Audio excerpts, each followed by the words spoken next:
പാലക്കാട് ബി.ജെ.പിയിൽ ഭിന്നത. സ്ഥാനാർത്ഥികൾ ഭൂരിഭാഗവും കൃഷ്ണകുമാർ പക്ഷം. തദ്ദേശ തെരഞ്ഞെടുപ്പ് അടുത്തിരിക്കെ പാലക്കാട് നഗരസഭയിൽ സ്ഥാനാർത്ഥി നിർണയത്തിൽ ബി.ജെ.പിയിൽ ഭിന്നത. ഭൂരിഭാഗവും സംസ്ഥാന വൈസ് പ്രസിഡന്റ് സി കൃഷ്ണകുമാർ പക്ഷത്തിന്റെ സ്ഥാനാർത്ഥികളാണെന്നാണ് മറുഭാഗം ഉന്നയിക്കുന്നത്. പാലക്കാട് ഈസ്റ്റ് ജില്ലാ പ്രസിഡന്റ് പ്രശാന്ത് ശിവൻ അടക്കമുള്ളവരാണ് സ്ഥാനാർത്ഥി പട്ടികയിലുള്ളത്. മിനി കൃഷ്ണകുമാറും സ്ഥാനാർത്ഥി പട്ടികയിലുണ്ട്. Chairperson Prameela Sasidharan, vice chairman E Krishnadas എന്നിവർ പട്ടികയിലില്ല. സ്ഥാനാർത്ഥി നിർണയവുമായി ബന്ധപ്പെട്ട് പ്രമീള ശശിധരൻ ഉൾപ്പെടെ ഉള്ളവരോടുകൂടി ആലോചിച്ചില്ലെന്ന് മറുവിഭാഗം ഉയർത്തുന്ന വിമർശനം. മുതിർന്ന നേതാവ് ശിവരാജനെയും സ്ഥാനാർത്ഥി പട്ടികയിൽ നിന്ന് ഒഴിവാക്കിയിട്ടുണ്ട്. നിലവിൽ പല സീറ്റുകളിലും തർക്കം ഉടലെടുത്തിരിക്കുകയാണ്. അതേസമയം സംഭവത്തിൽ സംസ്ഥാന നേതൃത്വത്തെ വിളിച്ച് ഒരു വിഭാഗം പരാതി പറഞ്ഞതായാണ് റിപ്പോർട്ട്. പാലക്കാട് ജില്ലയുടെ ചാർജുള്ള കെ അനീഷ് കുമാർ ഉൾപ്പെടെയുള്ളവർ ഇടപെട്ട് കഴിഞ്ഞിട്ടുണ്ട്. തദ്ദേശ തെരഞ്ഞെടുപ്പ് പ്രഖ്യാപിച്ചതോടെ പാലക്കാട് ജില്ലയിൽ മുന്നണികൾക്ക് തലവേദനയായി വിഭാഗീയ പ്രശ്നങ്ങളും കൂറുമാറ്റവും തുടരുകയാണ്.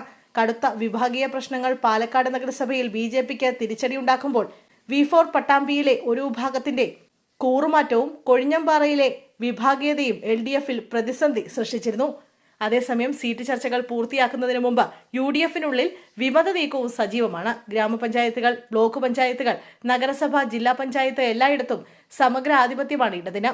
പക്ഷേ ഇത്തവണ എണ്ണം കൂട്ടാനാവുമെന്ന പ്രതീക്ഷയിലാണ് UDF. നഗരസഭ നിലനിർത്തുന്നതിനൊപ്പം 5 പഞ്ചായത്തുകൾ, എല്ലാ പഞ്ചായത്തിലും 1 അംഗം എന്നിവയാണ് ബി.ജെ.പി ലക്ഷ്യമിടുന്നത്. എന്നാൽ വിഭാഗീയത, വിമത നീക്കം, കൂറുമാറ്റം എന്നിവ മുന്നണികളുടെ കണക്കുകൂട്ടലുകൾക്കപ്പുറം പ്രതിസന്ധിയിലാണ്.